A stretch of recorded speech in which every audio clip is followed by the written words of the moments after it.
Hi, last time I talked about this thing we went through at a company meeting called Insights Discovery, and in that we learned about how we can more effectively communicate with each other by really understanding each of our primary communications needs.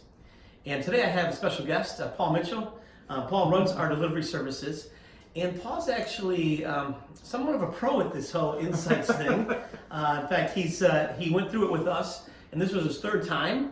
I'm not sure if he's a slow learner or if or what the case might be, but as we went through it, what I learned was something I probably knew but didn't really connect, is that our personality styles, and Paul's probably the person I work most with within the business, our natural communication styles, I should say, are 100% opposite.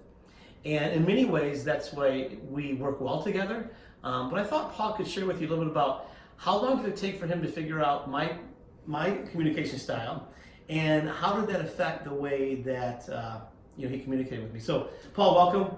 Thanks. Tell me a little bit. I think you've always communicated really effectively with me. Why? How did you do that? And how long did it take you to realize that I was a fiery red, and you were certainly not a fiery red? It's a great question. It becomes really natural. This is my third time, like you said. I did it in 2006, I did it in 2014. So 12 years, it doesn't take near that long to be good at it.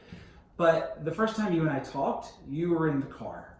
Yeah. Right? And you had, I assumed I didn't know you had Karen then, Yes. but you did. And you were having like an interview with me. And it was off the cuff. We didn't have it planned. You just were waiting for me to pick up the phone. And I was like, oh, he's very dynamic. And I didn't peg you as red, but I'm like, he moves fast, right? And then you're like, hey, why don't you guys come to Chicago? Let's interview you, like next week, right? And I'm like, oh, he's a mover, he's a shaker. Yeah. And probably after we started working together, your responses very often aren't complete sentences, and sometimes not even complete words. I will just get the K, right? And I'm like, oh, he's red. Yeah. He's red. And so I knew I needed to adjust my style because I'm green. So I always want to say, hey, good morning, right? And I want to send all kinds of flowery love notes to you. And I'm like, that's not going to work, right? Yeah. It is bullets and it is tables.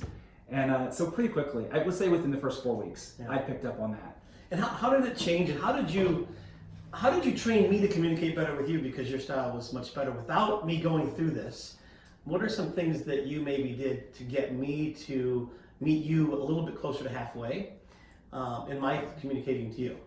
So I remember saying some things like, hey, I've got 6 topics today.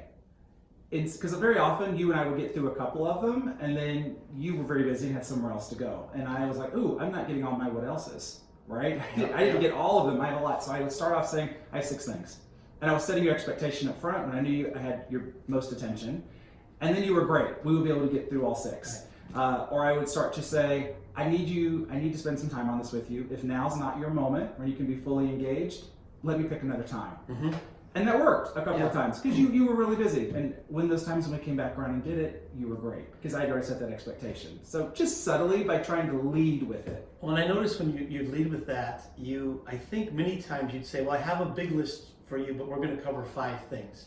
And for me, when you said a bigger number, you would lose me before it started, because I'm like, my attention span is going to give you 4.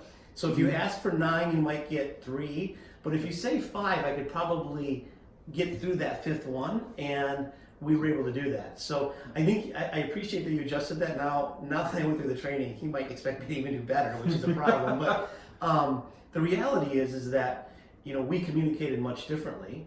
And you're right. I think that if somebody says, is everything going well? And I can easily answer with yes, not with the whole sentence. And I realize a lot of other people want more detail. So that's great.